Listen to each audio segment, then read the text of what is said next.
बाल भारती कक्षा चौथी पाठ 9 समझदारी। इस चित्र को देखो। इस चित्र में एक कहानी दी गई है, उसे समझो। एक नदी थी।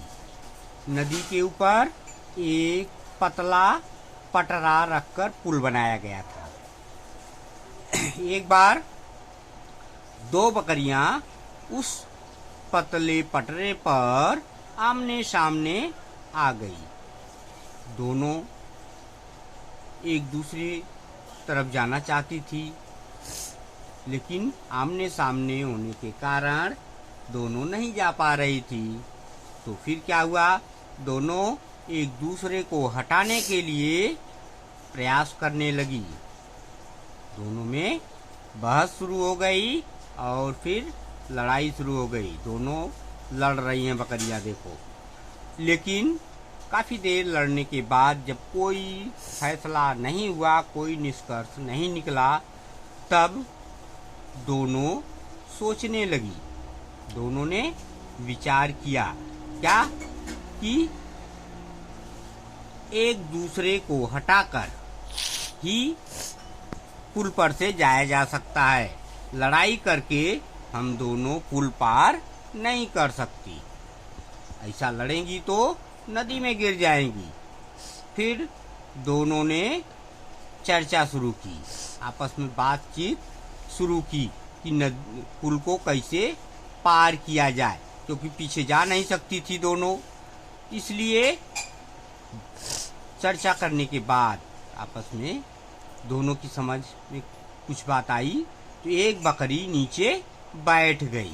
दूसरे चित्र में देखो, एक बकरी नीचे बैठ गई और दूसरी बकरी उसके ऊपर से होती हुई दूसरी ओर चली गई। फिर दूसरी बकरी उठी और वह भी अपने रास्ते चली गई। तो बच्चों, इस कहानी से क्या सीख मिलती है? किसी भी समस्या का समाधान, क्या सीख मिलती है कि किसी भी समस्या का समाधान लड़ाई झगड़े से नहीं निकलता, संघर्ष से नहीं निकलता, बल्कि किससे निकलता है? सहयोग से, मेलजोल से। ठीक है। अब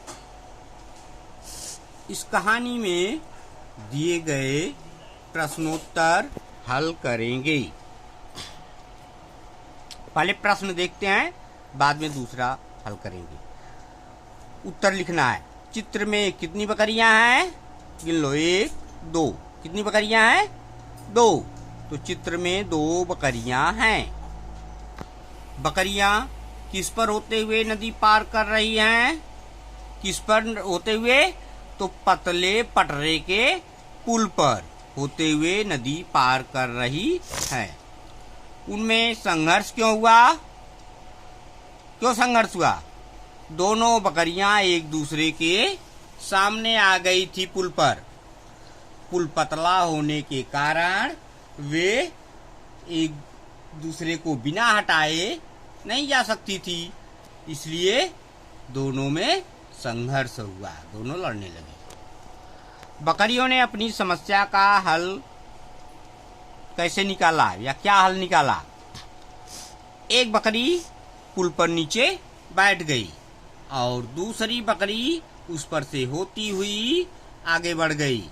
फिर दूसरी बकरी उठी और वह भी अपने रास्ते चली गई।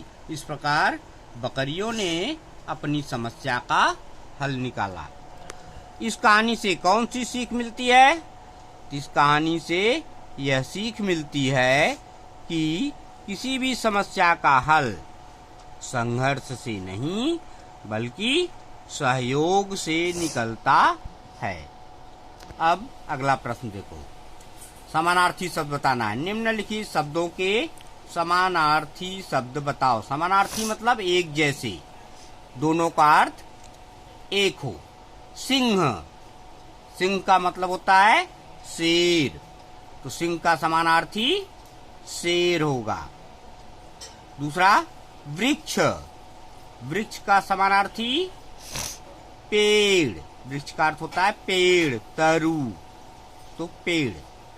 प्रातः, प्रातः का सुबह, प्रातः का सुबह। बलशाली, बलशाली शक्तिशाली, बलवान, जिसमें अधिक ताकत हो। तो बलशाली का ताकतवर, जिसमें ज्यादा ताकत हो। तो बलशाली का समानार्थी ताकतवर। मित्र, मित्र का समानार्थी दोस्त, मित्र का समानार्थी दोस्त। निरीक्षण, निरीक्षण का समानार्थी निगरानी करना, देखना, यानी जांच। निरीक्षण, जांच। विनम्र, विनम्र का एकदम शांत स्वभाव का। विनयी या सुशील, विनम्र का सुशील। उपकार, उपकार का भलाई, उपकार का समानार्थी भलाई। गुफा, गुफा का समानार्थी, गुफा यानी मांद, खोह, कंदरा। तो गुफा का समानार्थी मांद या कंदरा लिखो। हाथ, हाथ का समानार्थी कर, हाथ का समानार्थी कर।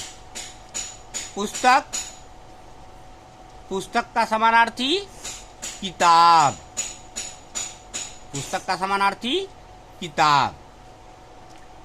चंद्रमा, चंद्रमा का समानार्थी शशि, चांद या मयंक भी बोलते हैं। तो चंद्रमा का शशि लिखो। महिला, महिला का समानार्थी औरत या स्त्री, महिला का समानार्थी स्त्री।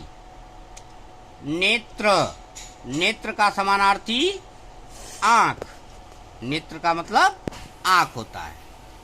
प्रश्न नंबर 3 देखो। उचित विराम चिन्ह लगाकर वाक्यों को पढ़ो। यहाँ कुछ वाक्य दिए गए हैं, लेकिन कोई चिन्ह नहीं लगाया गया। न पूर्ण विराम है, न अर्ध विराम है, न उद्धरण चिन्ह है, ठीक है, न प्रश्न सूचक है। अब तो पढ़ते हैं इसको। खंबे पर बहुत ऊंचे एक छोटी सी तख्ती पर कुछ लिखा था। यहाँ वाक्य पूरा हुआ, यहाँ पर ऐसा पूर्ण विराम लग जाएगा, खड़ी पाई, पूर्ण विराम इसको बोलते हैं।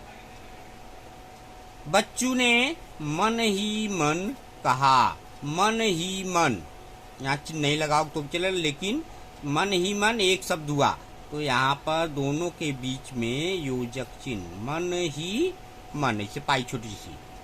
मन ही मन कहा, कहा पर अर्ध विराम, थोड़ा रुकते हैं। कहा, क्या कहा? अब उसको जितना कहा है उसको दोनों तरफ से कामा लगाकर उसको बोलते हैं उद्धरण चिन्ह। तो ऊपर से ऐसा 2 कामा, उल्टा कामा, इसको कहते हैं उद्धरण चिन्ह। अच्छा, अच्छा पर थोड़ा रुकते हैं तो अर्ध विराम।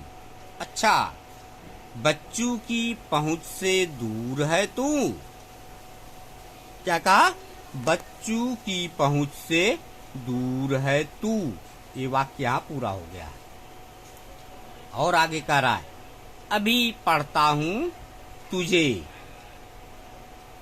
इतना कहकर वो चढ़ने लगा खंबे पर, तो पढ़ता हूं तुझे पूर्ण विराम, और ये अवतरण चिन्ह बोलते हैं, उल्टा कामा इधर से। तो यहां तक हो गया। आगे पढ़ो।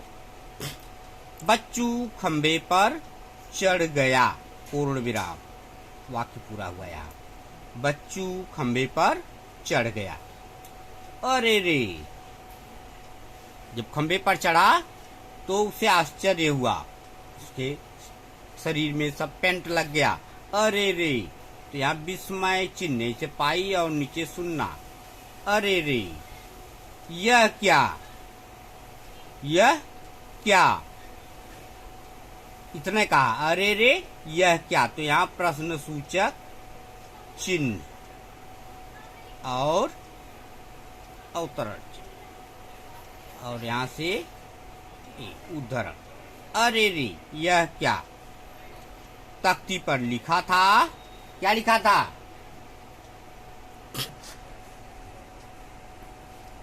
तख्ती पर लिखा था के आगे डैश कर दोगे पाई, जो कहा आगे अब है। तख्ती पर क्या लिखा था?